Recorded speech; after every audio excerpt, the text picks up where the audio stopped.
Hi, Renee. Hi, Joanna. Hi, Christina. Great to see everybody joining. I think we're going to wait just another minute or two to make sure we give everybody time to join. And while we're waiting, if you guys want to throw in the chat anything you're hoping to learn out of this webinar today, any questions that you are coming with today, anything that you've been struggling with recently that you want to make sure we go over, feel free to add that to the chat. We always love hearing what's going on with you and making sure we can tailor our presentations to you as much as possible. You can also introduce yourself in the chat if you like, say which organization you're from. Not required, just optional if you'd like to.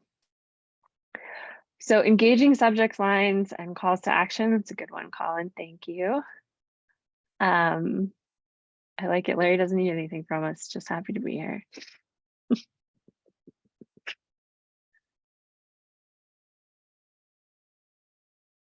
More regular emails, tips to share with customers. Great, great. That's awesome.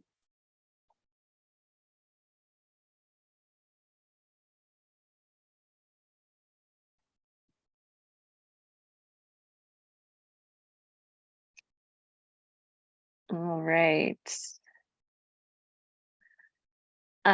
So throughout the presentation today, I'll be asking you guys questions. And for most of them, you can just throw your response right in the chat. There will be a couple actually though, where I'm going to be looking for someone to unmute and answer me that way. So I'll let you know when that comes up, but we're hoping to get a lot of participation from you guys, and we're hoping to leave a good amount of time at the end for specific questions that you have for us. So wonderful. Love to see all these introductions coming in. This is great. Thanks for coming, everyone. All right, so the best and worst of nonprofit newsletters is the title of today's webinar. I'm really glad you're here, and just really quickly, I'm curious to know who among you have sent out a nonprofit newsletter in the last 6 weeks. You can just put like a plus sign in the chat if that applies to you. Nice, nice. We got a lot of people who are sending these out. Love it. Love to see it. Yesterday. Nice, Katie. Okay, so this topic is timely for a lot of you. You are doing this as we speak. So by way of introduction, my name is Patty, and I work with The Purpose Collective, a digital marketing consulting firm. We primarily work with nonprofits. And the way that we got started is that I used to work for a nonprofit organization based in Nepal. And they had a really unique challenge because they were a US 501c3. So most of their donor base was in the US and Europe, but their project was located 8,000 miles away from their supporters. So our challenge was, how do you get people to care about a place they've never been and people they've never met? And all you have to do it with is the internet. So my team and I learned a lot about how to create really compelling email content, social media content, blog posts, web pages, videos, things that got people to care and to feel connected about something so far away from them. And we took what we learned from this organization and started this consulting firm so we could help other nonprofits see similar levels of success. And that's what today's webinar is all about, is passing on our knowledge to you guys. Okay, so let's get started. I think the first question is, and also, yes, the recording will be available. These slides will be available. We are happy to share all of this with you afterward.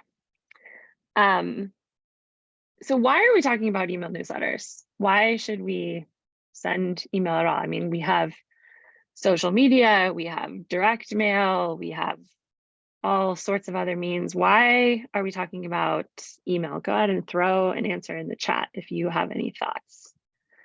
Also, if anyone would like to unmute and answer, you're welcome to do that as well.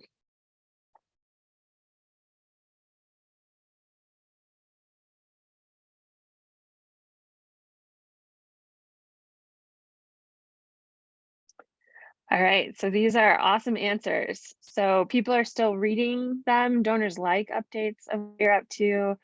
It's the easier way to connect with people all over the world, definitely easier than sending direct mail all over the world. To share information, and you own more of this channel than any other. So thank you for that answer, Joanna. That is exactly what I would say. So this is a quote from someone in the industry who says that email lists and websites are the only two things you can own on the internet. The rest is just rented. So social media algorithms are changing all the time. I'm sure you guys have dealt with that frustration yourselves, where you think you know what to post, and then tomorrow Facebook and Instagram decide that actually they want you to post a different type of content. You have to relearn it all over again. You have to pay for ads if you want people to see your content. Also, we don't know, Facebook and Instagram could go away tomorrow. Something could happen and they could no longer be here. So an email list is something that you have and you own, and it's not going anywhere. So it's really valuable. It's also really powerful. It's really personal. It's personally delivered to someone, as opposed to a Facebook post, social media post. You're kind of just throwing that out in the world and hoping that someone will see it, as opposed to personalizing it for them and sending it straight to their inbox. So we love email here at the Purpose Collective, but unfortunately, we've seen a lot of organizations not using it to its full potential. And so that's what we are hoping to dig into today. I also want to make an important note here. So we're going to be looking at some real newsletter examples. And the reason we're doing that is because concrete examples really help conversations like these stick with you. But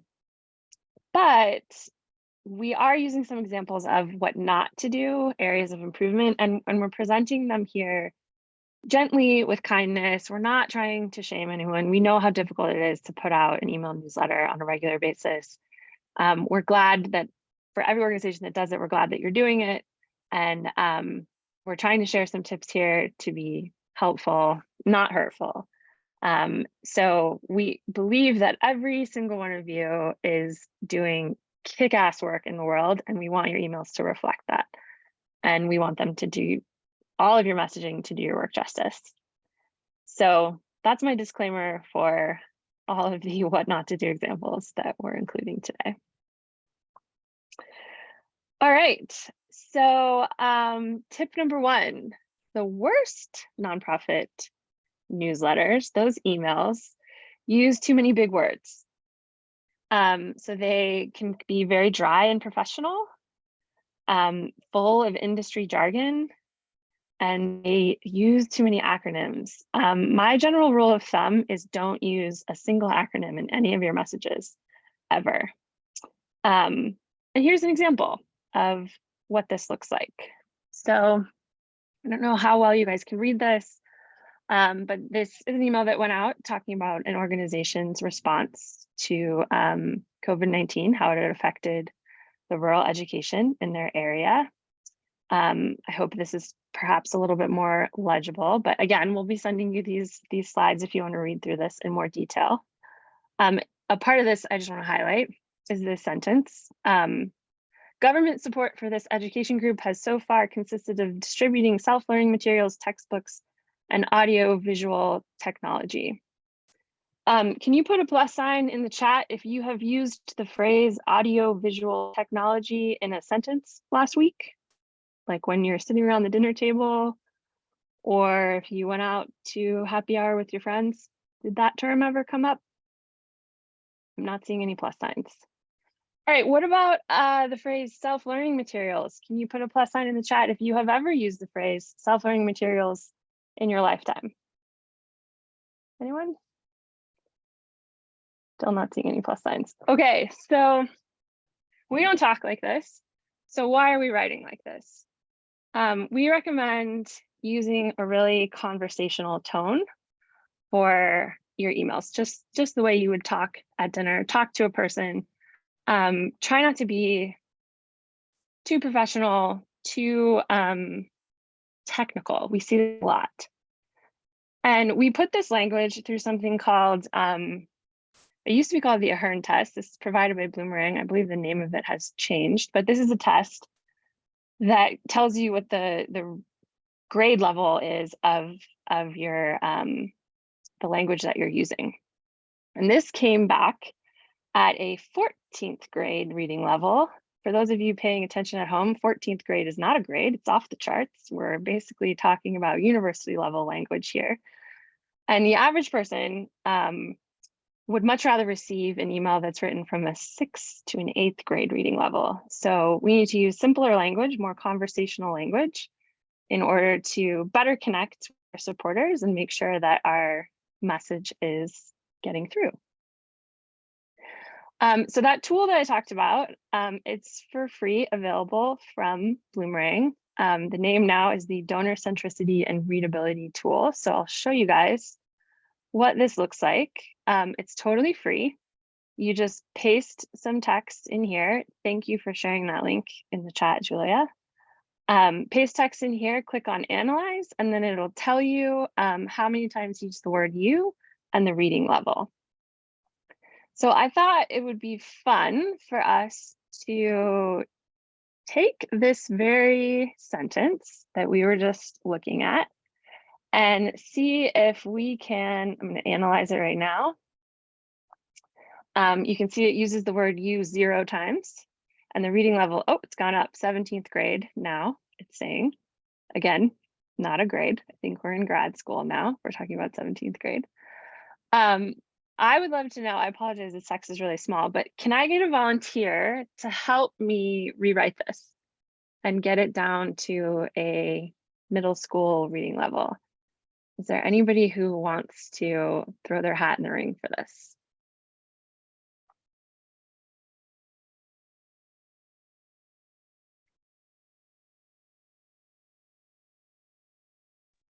I'm happy to help try to give it a go, Patty, if nobody else Thanks, Tess. That'd be great. Nobody else is doing it.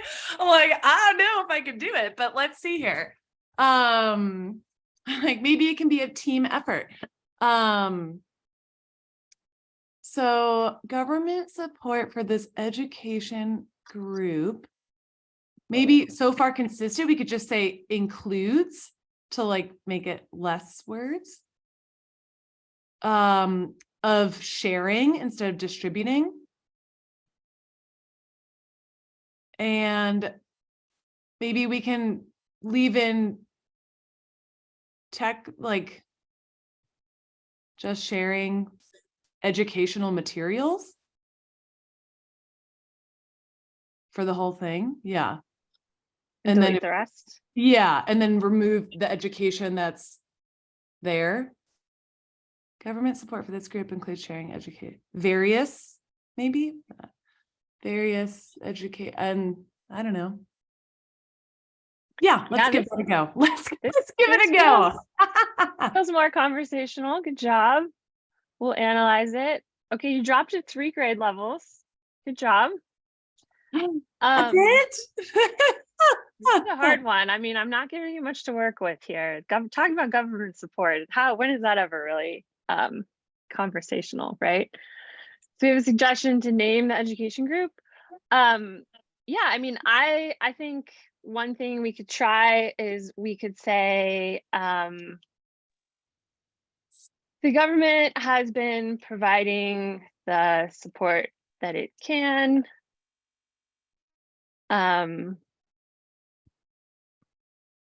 Which includes books and other tools to help kids learn at home. That seems this still might be a little bit lofty, but let's analyze this. Now we're down to 8th grade. Okay. So this is, you know, again, we're talking to donors. We're not talking to fellow industry professionals. We're not writing a really technical report. And so you just want to convey, you know, the government has been trying to help with books and stuff, you know, keep it real simple with what it is that we're saying. And that way your message is going to be heard and people aren't going to be stumbling over these big words or losing interest and not reading your emails. So thank you, Tess, for your help with that. I love this tool. Thank you, Boomerang, for providing this tool. It's a really helpful one. Definitely play around with it. Paste your next email in here and see how it goes. All right. The last thing I will say on this section is that if I could ban the word infrastructure from ever being used in a nonprofit email ever again, I would do it. I do not have that power, but if I did, I would get rid of it. Too many syllables, just too confusing. I see words like this all the time. Let's get rid of them. And the alternative to this, the best emails by comparison are going to use really simple language. So they're going to avoid that industry jargon. They're going to aim for a 6th grade reading level, and they're going to use a conversational tone. Here's an email that I think does this really well. It's from the Adventure Project. The title here, "'Tis the Season to Feed Your Neighbors." So again, this is also dealing with COVID, just like the email that we just saw. And it says here that Rachel was forced to shut her business down when COVID-19 hit. Thanks to your support, she took up farming. 5 months later, neighbors are lining up for her vegetables. Does this sound more like something you'd say around the dinner table if you had met Rachel and you were sharing the story of what she'd been up to? Is this probably how you would describe Rachel? I'm seeing a lot of nodding heads. This actually, when I put it through that readability test, it came back at a 5th grade reading level, which is great. And you notice that it doesn't get too bogged down into the details. You know, it doesn't say that Rachel had to install 100 linear feet of irrigation tubing in order to grow certain crops and rotate them according to the season. It's just like she took up farming and it worked. That's great. You want to give some money so we can do more successful projects like these. So I really encourage you to think about using that simpler language. All right, tip number 2, the worst emails don't tell a story. So they might rely too heavily on statistics and facts. They also might assume that you already know why your support is needed. They don't tell you the story of what your donation will do. They just sort of figure that you remember. So here's an example of an email that I got along these lines. This is the whole email. You're seeing the entire thing here. It had this lovely graphic on the top. And it says, "End 2020 on a grateful note. As the year comes to a close, we want to take a moment to thank you for your generosity this year. Let's head into the new year as a stronger community than ever. Donate to this organization's operating fund today." Can anyone tell me what this organization does? Nope. Do you feel compelled to give them a gift? Nope. If you did give them a gift, you give them $10, do you know what that $10 would do? No idea. No, we have no context for this. We don't know what's happening here. So here's this in a slightly more readable format, if that's helpful. I especially like this whole idea of like donate to our operating fund. Like it's like what operating? Like I don't even know what we're talking about here. I would rather they said, you know, donate to build more houses today, donate to save more dogs and cats today. Even that would have been helpful in this very, very short email. But I think it's important to remember that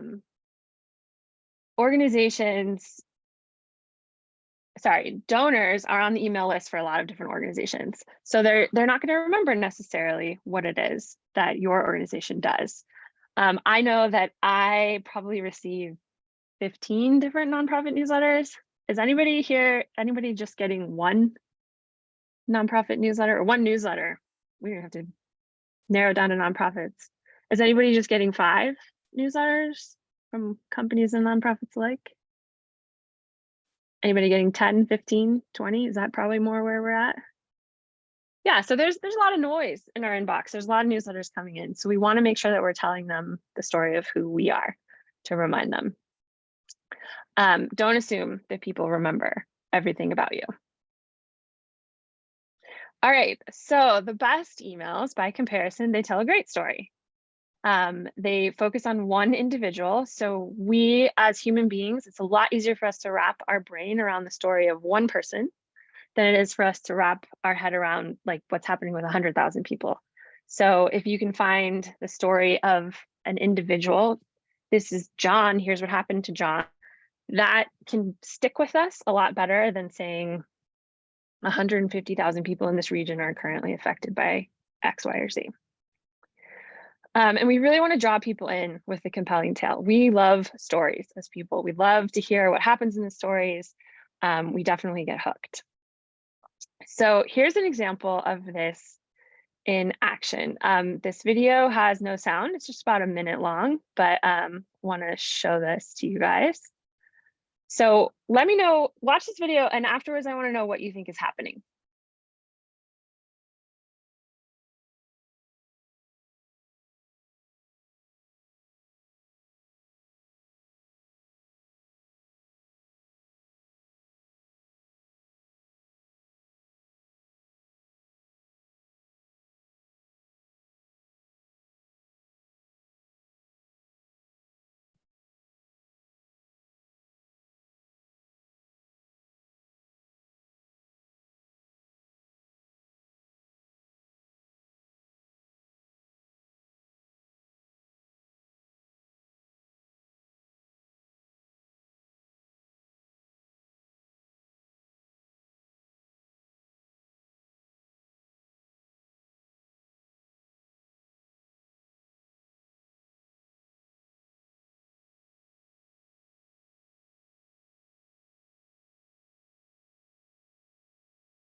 All right, that's it. Can anyone tell me, what did we just watch? What happened in this video? You can unmute if you like. Looks like a rage quit. Bullying, Patty. Bullying, who was the bully? The triangle that initially started in the box The bigger triangle was bullying the little triangle.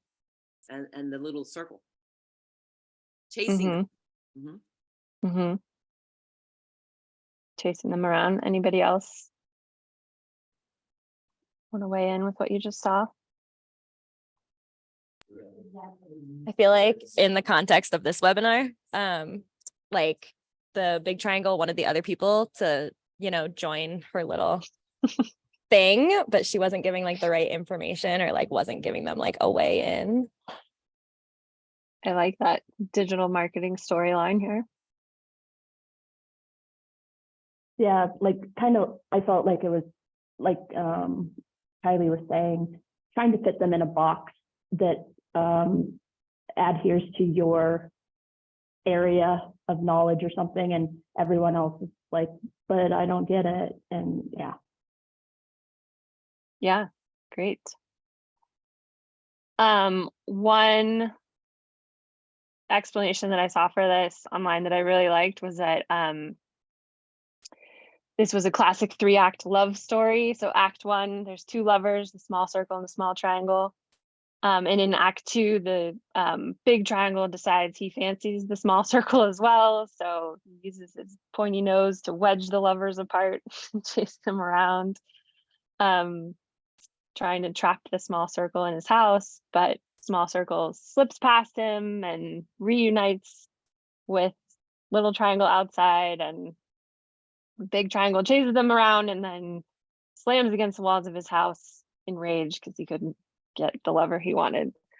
So there's a lot of different interpretations to this. What this actually is, this was an experiment that was created in 1944. So the experimenters just moved random cardboard shapes around on like a lighted glass panel and created this very crude animation.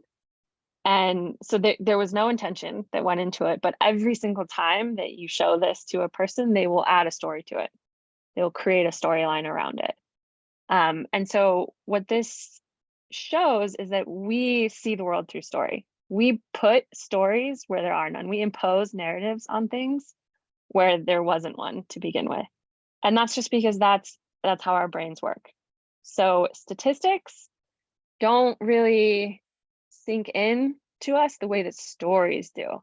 We can understand a story. We want a story. We'll put a story in if there isn't one there. So if your emails have a story, awesome. Now you are tapping into the primary way that we as human beings interpret the world. Thank you guys for your comments in the chat. You're making me laugh. Okay, so let's look at an example. Oops, we don't want to go to YouTube. We want to go to this lovely GIF.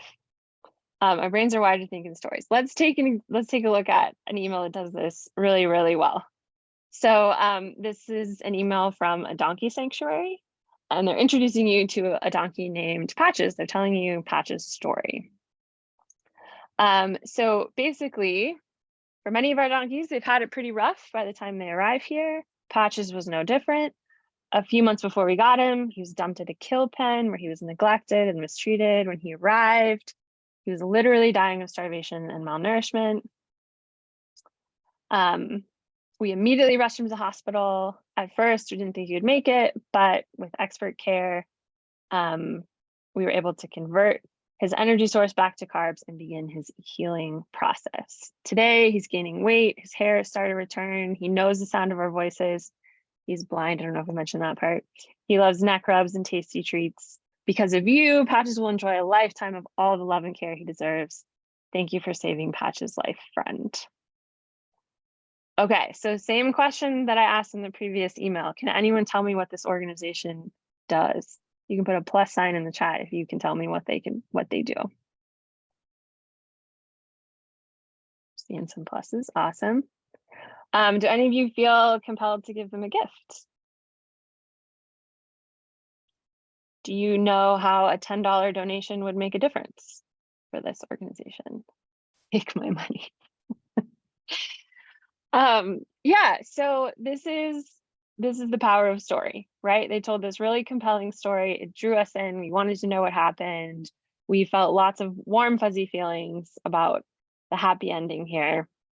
And that compels us to want to give. So as much as you can, tell a story, make a compelling case in your emails. If you're making an ask, you don't even have to make an ask. You can just tell a great story, a heartwarming story, if it's a newsletter, and just share some good news with your folks. But the more stories, the better. Yeah, Garima, do you have a question? Hi, Patty. Yes. So one thing that we work with children, and one thing that we struggle with is telling stories, and how do we tell stories in a positive way and not hawk. I'm using very strong words here, and I'm sure lots of organizations figure ways around it, but hawk our children's misery, because they are not just about that. They are more than that, and there is a dignity, and our children will also see what's written there and all the privacy issues around those things. So how do you do that but still preserve the dignity of the individual one is talking about? Yeah, that's a great Oh, question. Sorry, I was going to answer that. Well, I'll jump in first. If you want to add something, go ahead. Yeah, It sounds like there's a couple different questions here. One is privacy. So I've worked with organizations that work with children, and they choose to never use the children's name. They'll just use a first initial. And then some organizations also choose to not show children's faces. So they might show like a child from behind, like two kids walking down the street holding hands, and you see it from behind. You might see an adult's face while they're looking at a child, but you don't see the child's face. There are ways to preserve the privacy of children if that's if you're working with a vulnerable population and that's a priority for you guys. And with stories, it sounds like the second thing that you're asking is, how do we make sure we don't fall into saviorism, right? How do we make sure that we're not showing these children as like, oh, these poor victims, they need you to come save them? It's a really good question. And we at the Purpose Collective always strive to show whatever community members we're working with, show them in an empowering light. So they're the hero of their story, and they were empowered to change their lives thanks to the support of donors. And we always make sure that we're not presenting them as helpless or as I mean, this example I give you here, we're talking about animals, this is a little bit different. We don't ever want to put a child like this, like, oh, poor child couldn't. We don't want to reduce them to their conditions. We want to make sure that we're telling the story of a full human who is able to make a recovery, is able to change their lives, is able to get a wonderful education, is able to get the things that they deserve because they're really resilient, and your support makes that possible. You're not the one causing the makeover for this person. They did it for themselves. So it's a great question. I think we should keep chatting about it. If anyone else has any thoughts they want to throw in the chat, I think we could talk about this all day. I think it's a really great topic. But for now, we'll move on to the next slide. So this email that we saw about Patches the Donkey, it has a 68.8% open rate. I don't know if you guys are tracking your email open rates at home, but industry average is usually around 20 or 30% open rate. So this is double that, which just goes to show that people really love stories. All right, tip number 3, the worst emails use we-focused language. So they talk about themselves a lot, and it's really understandable why all of us do this, because we want to highlight our successes. You know, we want to say, we're totally worthy of your support. Look at all the success that we've had. Look at the impact that we've had. We're a legitimate organization. We've made leaps and bounds with the goals that we're trying to reach. And unfortunately, when you talk about yourself a lot, first of all, it's not that fun to read. And also it can kind of make it seem like you don't need any support because you're doing great. So here's an example of how that can come off. So this particular email, it says, all of us at this organization are thrilled to share with you what makes this organization so special to our community and beyond. Organization name is a community treasure that manifests our town's values and spirit. We're a fan-supported resource that helps make our community what it is today through both its programming and many events. So do any of you feel like this is relevant to you? Are you glad that you found out that this organization is a community treasure? What about donating to this cause? Oh, sorry, Yeah. did somebody say No, something? sorry. I just, it feels, I don't know, in a way it feels invasive almost. Like, you know, like posturing and peacocking, and it doesn't have a good feeling to it. You know, it doesn't instill like a desire to donate or help out in any way. It's just like, wow, okay. Yeah, exactly. Like, I don't think any of us are feeling like compelled to make a donation to further their mission. Also, I don't feel like I have a role in this organization. I feel like they're doing great and they don't need me. So be careful of this we focused language of saying we did this and we did that. Beware of tooting your own horn too much in your emails. This is probably the number one thing that my teammates and I see in email content. So by comparison, the best emails use you focused language. It's a slight shift, but it makes a really big difference. Just flip that around from talking about us to talking about you. So invite the reader into your story and show them that there is a clear role for them here.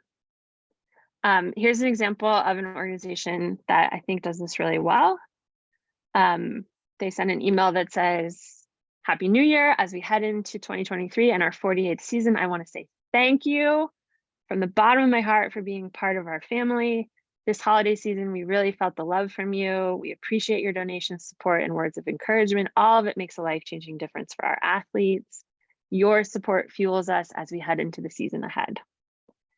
So this organization is essentially also saying that they've been a community treasure for 48 years, but do you feel how it feels different when it's directed at you? So do you feel more motivated to give a donation to support this cause as opposed to the other one? Seeing a lot of nodding heads, awesome. Do you feel like you have a role at this organization, that like they need you, they want you here.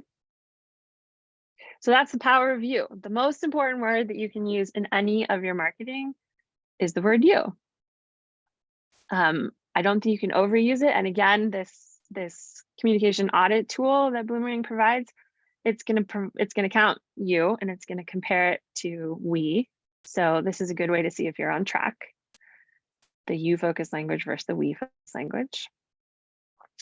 All right, tip number 4. The worst emails don't stand out from the rest. So they have generic subject lines, there's no personalization, and they're too text heavy. Here is an example of an email that's pretty text heavy. There's not a lot breaking this up. How many of you have more than one email in your inbox right now that looks like this? I know I do. How many of you are looking forward to reading the emails in your inbox that look like this? I definitely am not. That's why they're still sitting in there undealt with. So this is a lot.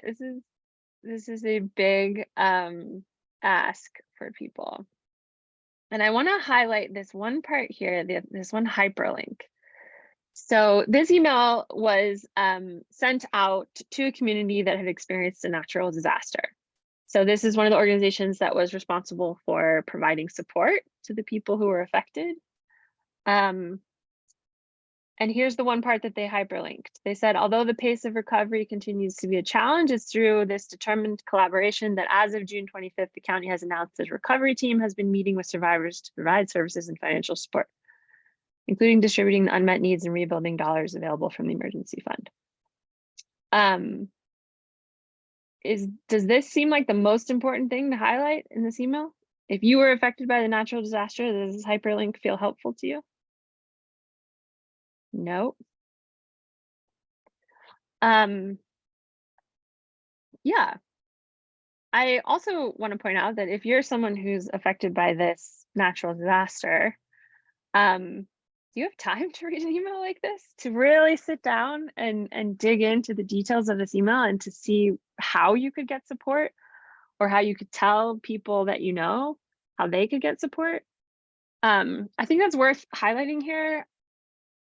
I know that sometimes, like when there's a crisis, when there's a disaster, we just want to get information out and we'll worry about the formatting later. But I do want to sort of just have a thought experiment for a second here. You know, if someone who's affected by this disaster might be a mother of small children, it might be someone who doesn't have English as a first language.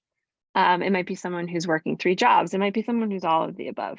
And to expect that person to set aside, you know, a calm 10 minutes to be able to sort through this email and figure out what it says and figure out how to find the resources that they need, that's a pretty big ask. And they're probably not going to do it. You might not have the ability to do it.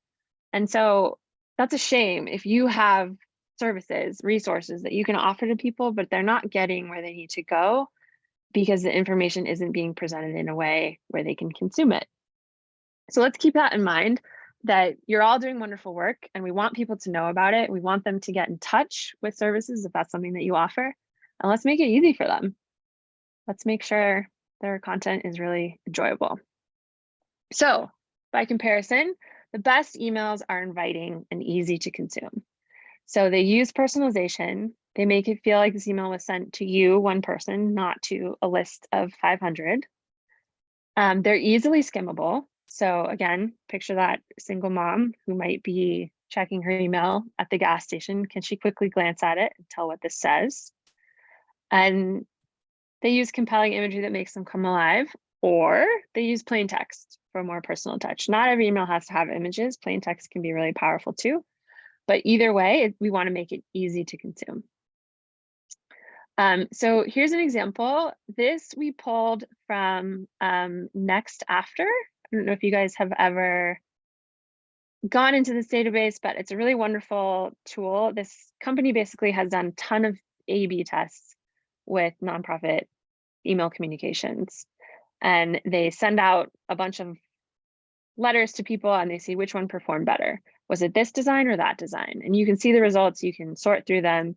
You can learn from all they've done. So this is one of their examples. And as you can see, this is also a text email. There's not much images in here, but it's formatted a lot differently. There's more line breaks. There's more hyperlinks that are calling our attention to the thing that we actually want our attention to be called to. There's bold text. So this just makes it a lot easier to read. Our commitment to finding you the facts, providing context, and helping you see the larger picture is stronger than ever. We're less than $250,000 away from our goal. Can you pitch in now?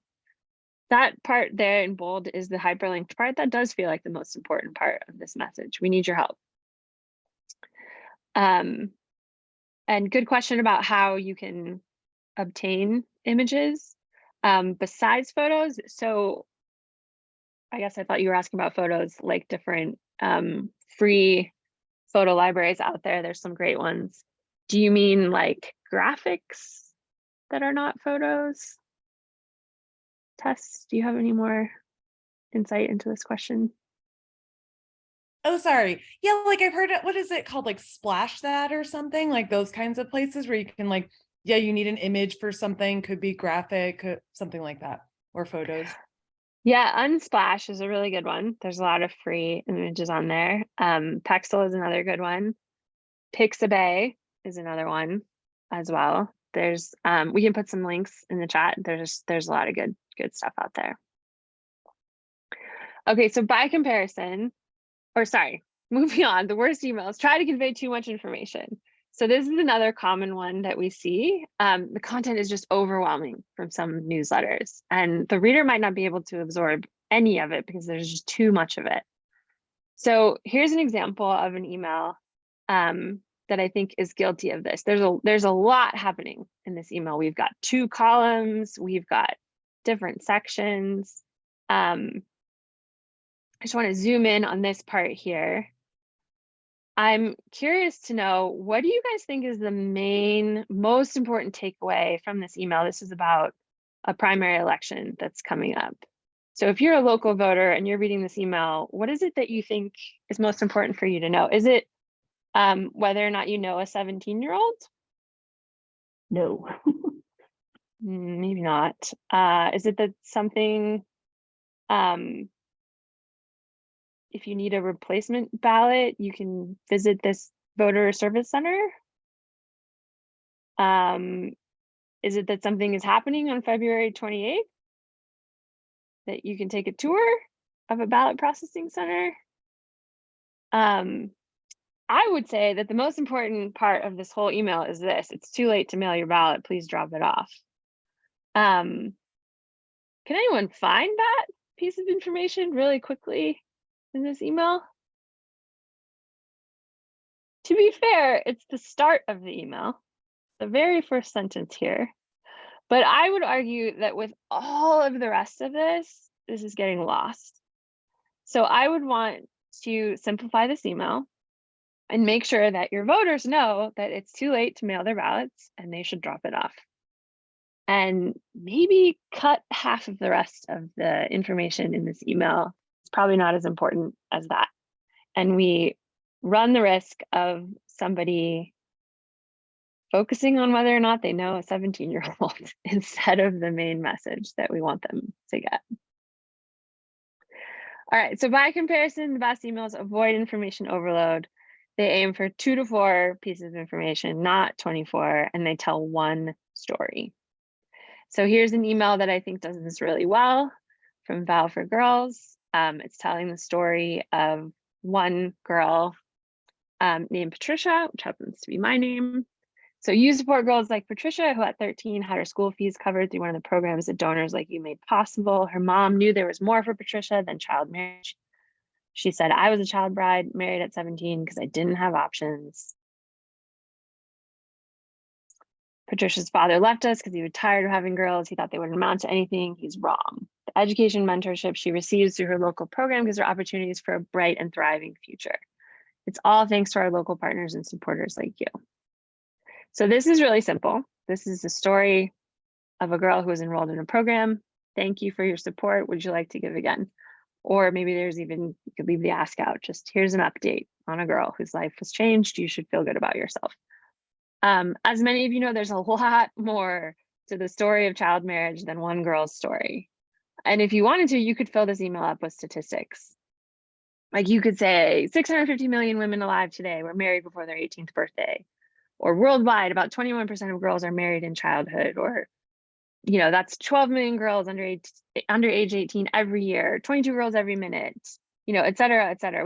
We could load this up with statistics, but then we'd be running the risk of information overload, and our donors wouldn't know what is it that you're trying to tell me? What is it that I need to do? What is the update? What is the piece of news? So keeping it simple makes it so much easier to absorb. All right, so those are our 5 tips. In summary, 1, use simple language. 2, tell a story. 3, use you-focused language. 4, be inviting and easy to consume. And 5, avoid information overload. In our last few minutes here, we have a few emails where we thought we could practice. I'm curious to know whether you guys would categorize the following emails in the best category or the needs improvement category, and why you would do it. So remember, this is our scorecard, these 5 points. So let's see. Oh, sorry, there's our scorecard again. Let's take a look at this email. It's called Organization Names Winter 2022 Newsletter. And here's what it says: an exciting new chapter for BCC. Quick question: does anybody know what BCC stands for? That's blind carbon copy in my world. Like the British, I can't think of the full name, but it's like the British television station or something. Like the BBC. Oh, BBC. No, BCC, no idea. Yeah, BBC is more recognizable than this. But Oh, I yeah. Googled this. What came up was Boulder Climbing Community, Berkshire Community College, Boston Children's Chorus, Bethesda Community Clinic. None of these are the right answer for this organization. But anyways, this email is full of statistics. I can see that you guys are already writing in the chat that this is dense. It's all text. It needs improvement. It's too high of a reading grade level. Big words are being used. Yes, exactly. You hit the nail on the head. So this question of does it use simple language, I put it into that communications test. It came back with a 13th grade reading level. So no, it fails. Plus we have all of these acronyms all over the place. The second question, does it tell a great story? I don't think so. It's just statistics, just saying the County Office of Education is doing this and that. So no. Does it use you-focused language? I counted, the word you appears exactly 0 times. So that's a no for this one. And is it inviting and easy to consume? I can see from your messages in the chat, no, it is not. It's too dense. And does it avoid information overload? No, I think there's a lot in here. So this one fails on all 5 points. Next up, we have this email, and we'll zoom in a little bit so you guys can see it better, hopefully. So we have a woman standing here in what looks like a shop, an outdoor shop in a market. And there's a quote from her that says, "I want you to know that you've changed my life and my children's lives." All right, we're liking this one a lot more. So here is the text. Melissa is a tailor by trade. I put this into the communications tool. It came back at 5th grade reading level. So I think this tells a nice, simple story. Her income increased from $7 to $12 per week when she started selling clean stoves in her shop. She earns $1 commission from each sale. She's now able to make healthy meals. She says, "My neighbors and customers who use the stoves say they don't cough as much as they used to when they were using open fires." All right, so does this use simple language? Yep, 5th grade reading level is nice and simple. Does it tell a good story? I can see from answers in the chat. Yep, tells a great story. We know who Melissa is. We know what happened in her life. This is the next part of the email. It says, we're so grateful for you. Your generosity is lighting loads. Thank you for sharing our values and giving with dignity. This is really good you-focused language. And I think this is pretty inviting and easy to consume. You can skim it really easily. Also, here's another example of a community member being shown an empowering light. So she's not, a poor person who needs you to save her. She's saving herself thanks to your support. And avoids information overload. I think so. I mean, these statistics are really simple. $7 to $12. They don't cough as much as they used to. We could talk about like these stoves reduce the particulate matter in the air by such and such parts per billion. We're not doing that. We're just saying people are coughing less. It's a lot easier to understand. So yeah, this one passes on all 5. This is a really good example. All right, one last one. This is a holiday newsletter. It says, dear friend, as the snow begins to fall, so does the year-end giving season, a time when many think about how they can give back. There are many ways to support this organization this holiday season. We appreciate your help in reaching our year-end goals. We're grateful for our students' parents, our other program participants, our staff, and our community of supporters. Together, we're believers today, leaders tomorrow, and community for life. We invite you to follow us on Facebook and Instagram to stay informed on the latest news. We. Yes, Mark, it's very we focused. Do you guys think this uses simple language? Kind of, yes. Some people say yes, some people say maybe. I put it in that tool. It came back at a 9th grade reading level. So yeah, it's all right. And I agree, Sarah, it uses simple language, but I'm not the biggest fan of it. Could be condensed. Do they tell a great story? I'm seeing no, bland. Yeah, I don't, I think this email makes the mistake of assuming that you already know why you should give. So the reason they gave here to give is to help us reach our year-end goals, which is not really a great motivator. We want to change lives. We want to change the world. We don't want to help people reach year-end goals. So no, I think it fails on that one. Does it use you-focused language? We already had someone say in the chat, it does not. There's a lot of we-focused language in here. It's all about us. And is it inviting and easy to consume? I think this is another one that's like kind of. There's line breaks here. It's easy to skim. I'll go ahead and give it a pass. And does it avoid information overload? I think so. I think it's kind of simple, but it's still not very compelling. So according to me, even though they got 3 of these things right, I think they still failed. I don't think this is a very compelling email that's going to help them reach those goals that they talked about. And yeah, it is a boring generic graphic that they used. There's no smiling faces of people making eye contact with the camera. That is the best type of photo that you can use. Okay, so like I mentioned earlier, Next After is a wonderful resource. It's an organization that has tried out all these things that we're talking about on a huge scale, sent direct mail out, sent email out, and tracked what performed the best. And so you can go and see their experiments, you can learn from them.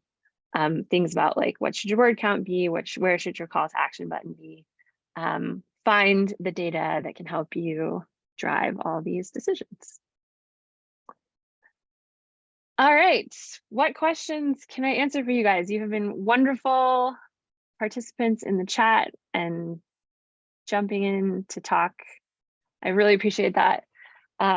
We have about 5 minutes left if anyone has questions for me. And thank you, Larry. Thanks for coming. You can also throw a question in the chat if you feel more comfortable that way. You can unmute and ask, whichever way. Thanks for coming, Nancy. This is Ashley. I have a quick question. For our newsletter monthly, so aside from other emails that are kind of more this format, we do like a news roundup where we've got articles linked and a bunch of stuff. And we've been starting with like trying to make a story at the very top to do some of this stuff before going in.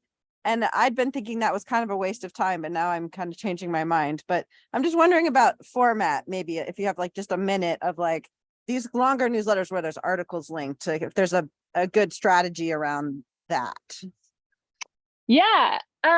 So the first thing I'd say is that every email list is different. Every audience is different. So if you can experiment and see, like, send half of your list one style of the newsletter, send the other half the other style, and see, does one perform better than the other? Do you get more clicks on one of them than another? That's always a good way to go. I love the idea of telling a story at the beginning, especially if it's in that conversational tone, and if it follows a true story arc of like a beginning, a middle, and an end, like a conflict that was resolved. I think that will draw people in.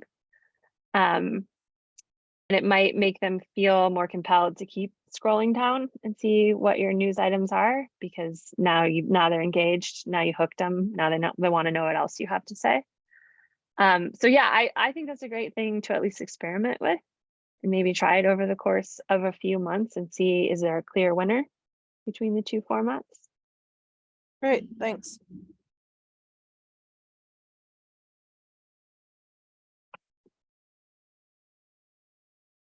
Okay, so a question in the chat: what about personalized emails if you don't have everyone's first names or have their formal names on credit cards, but not the name they use every day? For example, I'm Katie, but for billing, I'm Catherine. It just doesn't feel personal.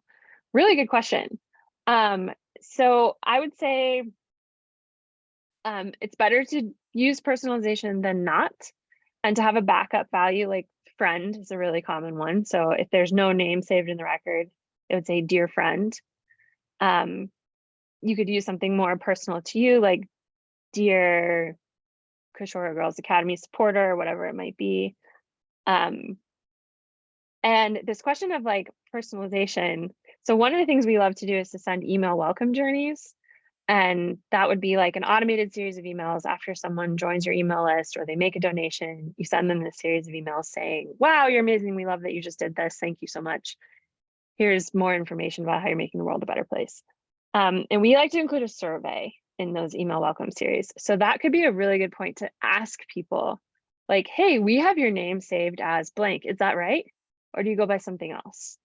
I think that could be a really good personal touch point for people to make it feel like you care about them and you're seeing them and they're important to you. So if you can build that in, I think that would be really helpful. You can also ask for things like phone numbers, mailing addresses. You could ask for their birthdays. So you could send them a birthday message. Just that survey can be a really good way to get more information so that you can better communicate with people in the future. And Christina, okay, it looks like that's not a question, but chiming in to say that you guys also start your company newsletters with a few sentence introduction. That's great to see. What other questions can I answer for you guys?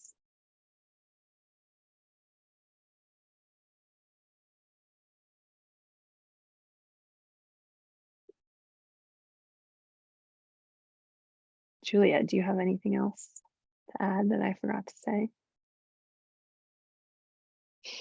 Julia from my team is here as well. All right, well, it's 1 o'clock. Oh, Ashley, do you have something else? Oh, just wondering about any subject line tips. You were talking about open rates, but that's usually based on a subject line, isn't it? It's hard to. Yeah, subject line is part of it. I mean, there's a lot that goes into that. Subject line, sender name, email preview text, what time of day you sent it, what day you sent it, whether it was actually delivered to someone's inbox or whether it went to spam, your deliverability as a whole. All of these things affect open rates. Subject lines play a huge part in it. I would say I hate putting the word newsletter in a subject line. So saying like, here's our spring 2023 newsletter is like not very compelling, I think, for someone to open that email. I would rather put something in there that says, you know, thank you for changing lives with us, or an excerpt from some part of the newsletter, like, we can't wait to share this with you.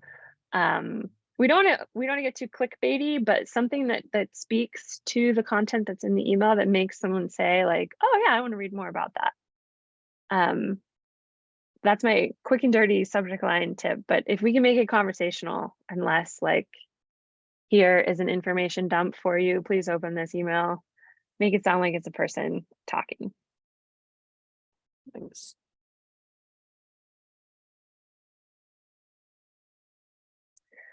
All right, I really appreciate everyone who's able to come today. Thank you so much. We offer something called free office hours at the Purpose Collective. So you are able to sign up for a free hour every Monday. You'll get 2 of us on the call. It's not a sales consultation. It's us answering whatever questions you have. If you want to talk more about your email newsletters, if you want to send us an email newsletter and then spend an hour getting our feedback on it, we can do that for you. If you just want to say, hey, will you take a look at all of our social media and website and tell us what you think, we can do that as well. We'd love to see you there if you would like to join us. And thank you so much for coming.